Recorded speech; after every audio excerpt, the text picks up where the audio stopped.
Patrick Mouyaya salue ce tout premier budget de l'alternance démocratique et plaide par ailleurs aussi pour une alternance économique avec un système fiscal adapté à la vision programme de l'actuel régime afin de lutter contre le coulage des recettes et mettre fin à la corruption. Écoutez ce député national. Doter la République démocratique du Congo du budget qui les reflète ne se fera pas simplement parce qu'on a accru des assignations à des structures qui prélèvent l'impôt.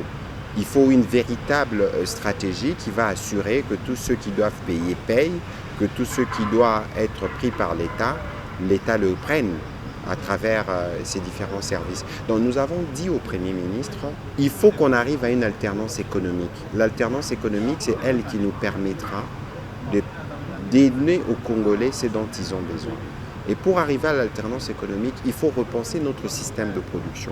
Est-ce que le système fiscal de notre pays aujourd'hui est un système qui peut nous permettre de mobiliser les ressources dont nous avons besoin? Je m'interroge, et le Premier ministre s'interroge aussi avec moi.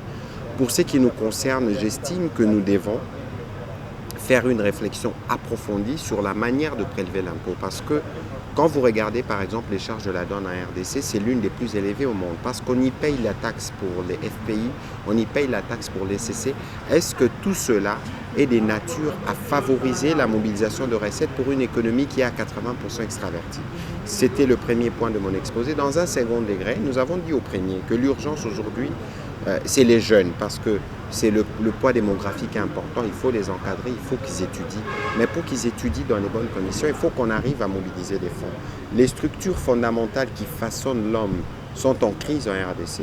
L'école est en crise, la famille est en crise, l'église est en crise. Est-ce que le Premier ministre a pris de mesures qui permettent de restaurer toutes ces trois structures qui permettront à notre société d'avoir des hommes qu'il faut? En Suisse, nous avons appuyé le Premier ministre parce qu'il a dit qu'il allait combattre farouchement la corruption. Nous les soutenons dans le cadre de notre position de contrôleur pour que tous ceux qui détournent l'argent de l'État, tous ceux qui sont corrompus, tout ce qui empêche à nos services de recouvrer ce dont nous avons besoin pour nous développer, doivent subir la rigueur de la loi.